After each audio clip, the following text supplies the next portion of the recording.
अल्लाहुम्मा सल्लि अला सय्यिदिना व मौलाना मुहम्मदिन।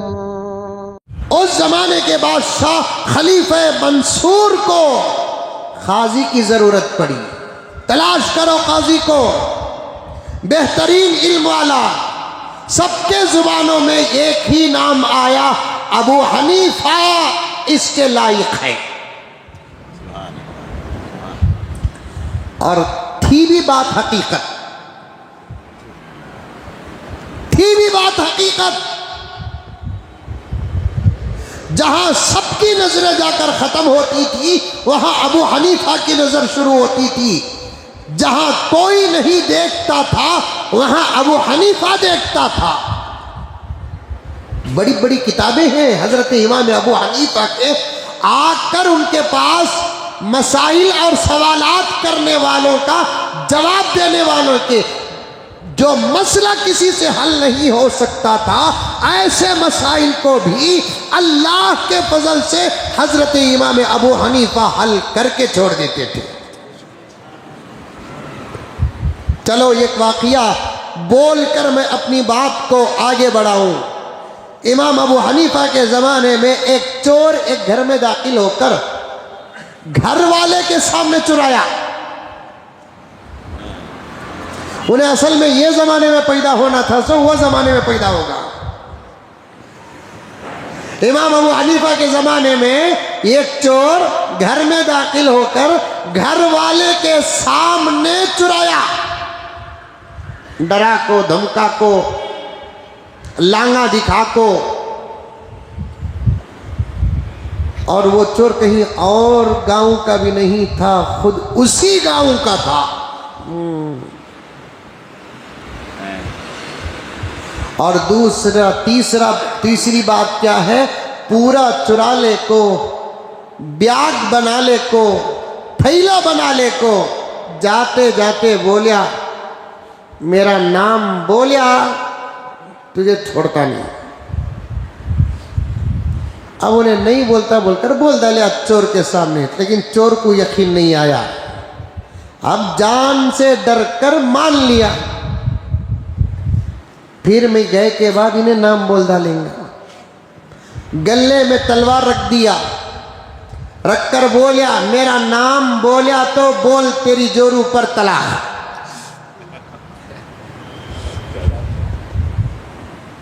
समझ में आया? जुल्म समझ में आया?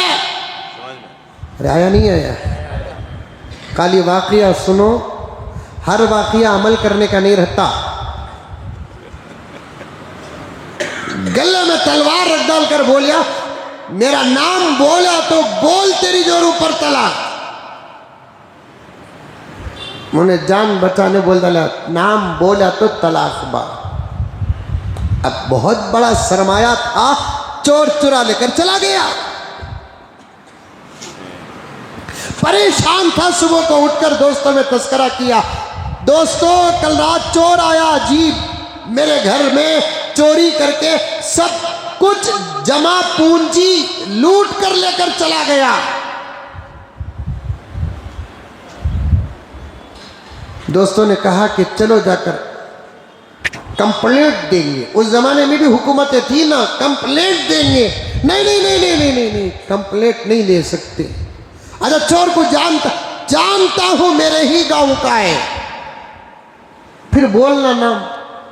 उन्हें ऐसा ताला डाल को गया, मैं उसका नाम बोला तो मेरी जोरू पर तलाक हो रही है।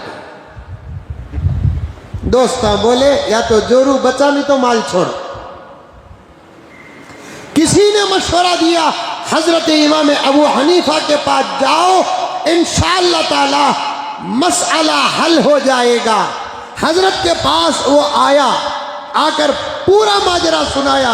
हजरत कल रात मेरे घर चोरी हुई, चोर भी गांव वाला है, जानता भी हूं चोर को, पूरी जमा पूंजी चुरा लेकर चला गया, लेकिन साथ में मुझे तलाक शर्त भी लगाकर चला गया।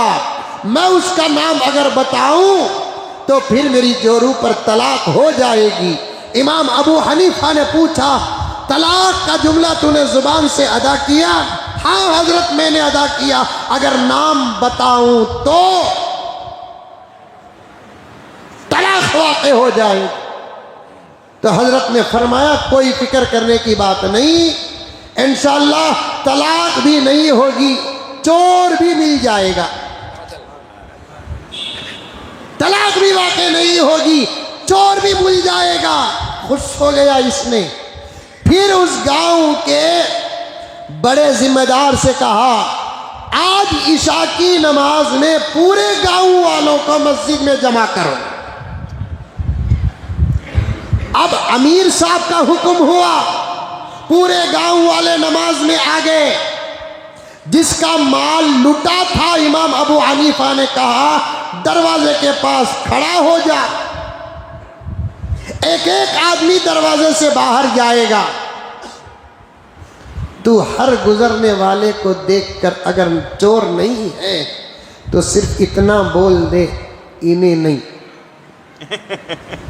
इन्हें नहीं, इन्हें नहीं। जब चोर आएगा तो खामोश खड़ जा। समझ में आया? जो चोर नहीं, बादशाह गुजरे, बादशाह नहीं, अकरम गुजरे, अकरम नहीं, अब्दुल वाहिद गुजरे, अब्दुल वाहिद नहीं, साफ बोल। चोर गुजरिया तो तू खामोश खड़ जा। तेरी खामोशी को देखकर हमें समझ जाएंगे चोर। तू बताएगा नहीं, निकाह बाकी रहेगा, तेरी खामोशी से हमको पता चलेगा, चोर भी अटक जाएगा। ऐसे ही हुआ। ऐसे सब वो वाक़ियात हैं हजरत इमाम अबू हनीफा के इंसाफ व फैसले के, जो पर्सनल आकर अगर कोई पूछता हजरत मसला हल करते। लेकिन बावजूद इसके इमाम अबू हनीफा के दौर में जब खाजी की ज़रूरत पड़ी